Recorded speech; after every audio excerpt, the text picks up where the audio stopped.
नमस्कार विद्यार्थियों, मैं Suman Maharaj Agrasen public senior secondary school से। आज हम संस्कृत विषय में कक्षा 8वीं के संस्कृत विषय में तृतीय पाठ डिजी भातम का अध्ययन करेंगे। इस पाठ के इस वीडियो के अंत में होमवर्क दिया जाएगा जो स्कूल खुलने पर चेक किया जाएगा। पाठ देखें। डिजी भारतम। प्रस्तुत पाठ डिजिटल इंडिया के मूल भाव को लेकर लिखा गया निबंधात्मक पाठ है। इसमें वैज्ञानिक प्रगति के आयामों को छुआ गया है, जिनमें हम एक क्लिक के द्वारा बहुत कुछ कर सकते हैं। आज इंटरनेट ने हमारे जीवन को कितना सरल बना दिया है। हम भौगोलिक दृष्टि से एक दूसरे के अत्यंत निकट आ गए हैं। इसके द्वारा जीवन के प्रत्येक क्रियाकलाप सुविधाजनक हो गए हैं। ऐसे ही भावों को यहाँ सरल संस्कृत में व्यक्त किया गया है। यहाँ पर डिजिटल इंडिया के स्वरूप को दिखाया गया है इस पाठ में। जैसे इंटरनेट के माध्यमों के द्वारा लोगों का आपस में संपर्क, किसी भी काम को करना कितना सरल हो गया है, उसके विषय में बताया गया है। आइए पढ़ें। आद्य संपूर्ण विश्व डिजिटल इंडिया इत्यस्य चर्चा श्रूयते।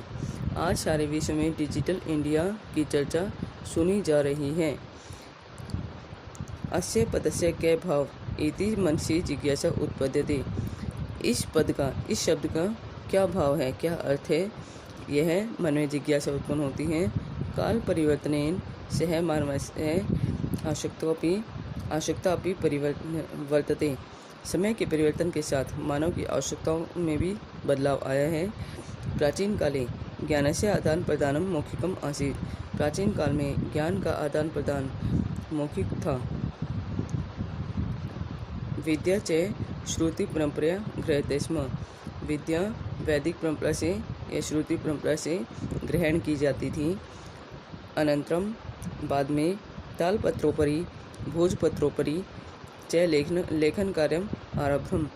बाद में तालपत्र पर या और भोजपत्र पर लिखना आरंभ हुआ। परिवर्तिनी काले कागदस्य लेखन्या च आविष्कारेण। परिवर्तन के समय कागदस्य कागज के और लेखन्या कलम के आविष्कार से सर्वेषाम एव मनोगतानां भावानां कागदोपरि लेखनम प्रारब्धम। सभी की मनोगतानां मन की भावनाओं को कागज पर लिखना प्रारंभ किया गया। टंकण यंत्र से आविष्कार। टाइपिंग यंत्र के द्वारा टाइपराइटर के आविष्कार से तो लिखिता सामग्री टंकिता सती बहुकालाय सुरक्षिता अतिष्ठत। टंकित हुई लिखित सामग्री बहुत लंबे समय तक सुरक्षित रहती थी। वैज्ञानिक प्रवृत्ति तकनीक की प्रगति यात्रा से पुनरपि अग्रे गता, फिर आगे बढ़ी। यद्य सर्वाणि कार्याणि संगणक नामकेन।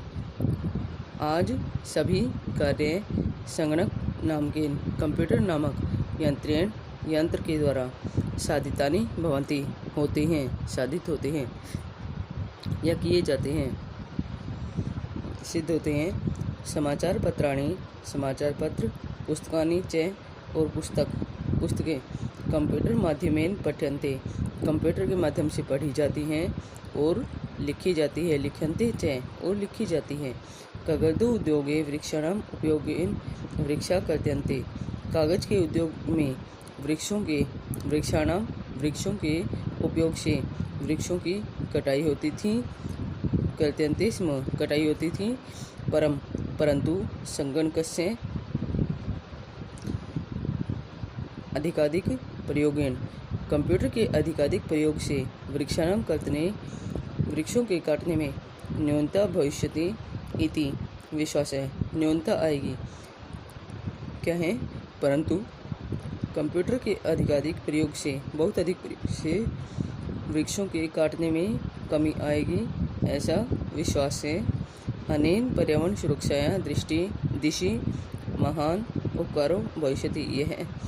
यह अनेन पर्यावरण सुरक्षा है, यह पर्यावरण की सुरक्षा के लिए की दिशा में महान उपकार होगा। अधुना आपणे वस्तु क्रयार्थं रूप्यकाणाम् अनिवार्यता नास्ति। अब दुकानों पर या बाजार में वस्तुओं को खरीदने के लिए वस्तुओं को खरीदने के लिए रुपयों की अनिवार्यता नहीं है।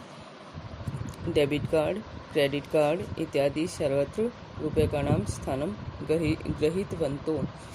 डेबिट कार्ड और क्रेडिट कार्ड इत्यादि में सब जगह रुपयों के स्थान ले लिया है।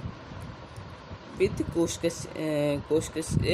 कोशस्य बैंकस्य चापि सर्वाणि कार्याणि संगणक यंत्रेण संपाद्यन्ते।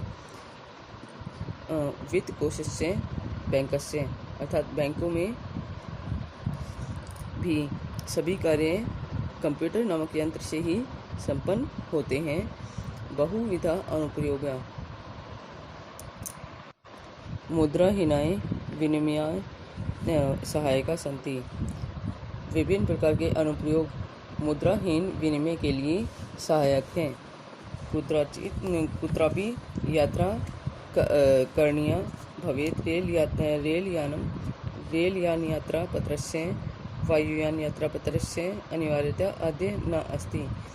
कहीं भी यात्रा करने के लिए भवेत् करनी हो रेल यान यात्रा पत्र से रेलवे टिकट या वायुयान यात्रा पत्र से वायुयान के लिए हवाई जहाज के टिकट की अनिवार्यता अद्य नास्ति, आज अनिवार्यता नहीं है।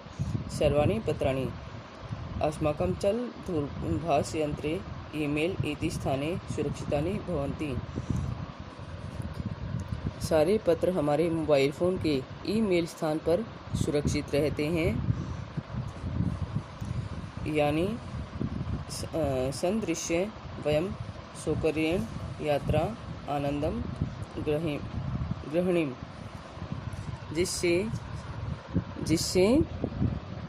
जिन्हें दिखाकर हम सरलता से यात्रा का आनंद ले पाते हैं। चिकित्सा काले अपि उपचारार्थम रूप्यकाणाम आवश्यकता आद्य न अनुभूयते। चिकित्सा समय में भी चिकित्सालय में भी उपचार के लिए रुपयों की आवश्यकता की अनुभूति नहीं होती है। सर्वत्र कार्ड माध्यमेन बैंक माध्यमेन शुल्कं प्रदातुं शक्यते।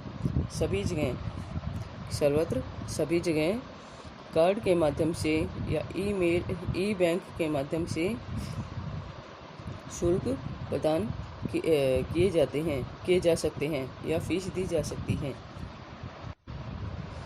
तद्दिनं न अतिदूरं यदा वयं हस्ते एकमात्रं चलदूरभाषयंत्रम् आदाय सर्वाणि कार्याणि साधितुं समर्था भविष्यामः। तद्दिनं वह दिन दूर नहीं है, न अतिदूरम दूर नहीं है कि यदा जब वयम हम सब हाथ में एकमात्र चल दूरभाष यंत्र आदाय केवल मोबाइल फोन को लेकर सभी कार्य करने में समर्थ होंगे। वस्त्रपुटके रूप्यकाणाम आवश्यकता न भविष्यति। वस्त्रपुटके जेब में रुपयों की आवश्यकता नहीं होगी। पासबुक, चेकबुक इत्यादि आवश्यकता न भविष्यति। पासबुक और चेकबुक की आवश्यकता नहीं होगी। पठनार्थम पुस्तकानां समाचारपत्राणां अनिवार्यता समाप्तपर्या भविष्यति। पढ़ने के लिए पुस्तकों की समाचार पत्रों की आवश्यकता लगभग समाप्त हो जाएगी। लेखनार्थम अभ्यास पुस्तकाया कागदस्य वा के लिखने के लिए अभ्यास पुस्तिका या कागज की। नूतन ज्ञान अन्वेषणार्थम नए ज्ञान प्राप्त करने के लिए शब्द कोशस्य व अपि नया ज्ञान प्राप्त करने के लिए शब्दकोश की भी आवश्यकता भी न भविष्यति, आवश्यकता नहीं होगी। अपरिचित मार्गस्य ज्ञानार्थं मार्गदर्शकस्य मानचित्रस्य आवश्यकता अनुभूति अपि न भविष्यति। अपरिचित मार्ग के ज्ञान के लिए मार्गदर्शक के रूप में मानचित्र की आवश्यकता की अनुभूति नहीं होगी। एतत् सर्वम् एकेन एव यंत्रेण कर्तुं शक्यते। यह सब एक ही यंत्र के द्वारा किया जा सकेगा। शाकादि क्रियार्थम सब्जियां खरीदने के लिए, फल क्रियार्थम फल खरीदने के लिए, विश्राम गृहेषु कक्षम सुनिश्चितम, विश्राम गृह को के कमरे को सुनिश्चित करने के लिए, चिकित्सालय शुल्कम प्रदातुम, चिकित्सालय का शुल्क प्रदान करने के लिए, फीस प्रदान करने के लिए, विद्यालय महाविद्यालय च अपि शुल्कम प्रदातुम, विद्यालय और महाविद्यालय के भी शुल्क प्रदान करने के लिए, फीस जमा कराने के लिए, किम बहुना दानमपि दातुम, या अधिक क्या कहा जाए कि दान देने के लिए भी मोबाइल चल दूरभाष यंत्र या मोबाइल फ़ोन ही पर्याप्त होगा। डिजि भारतम इति अस्यां दिशि वयं भारतीय द्रुतगत्या अग्रेसराम। डिजि भारत इस दिशा में हम भारतीय तेज़ी से आगे बढ़ रहे हैं। ये पाठ आपका पूरा हो गया है। इस पाठ की हिंदी को आप होमवर्क के रूप में लिखेंगे और याद करेंगे।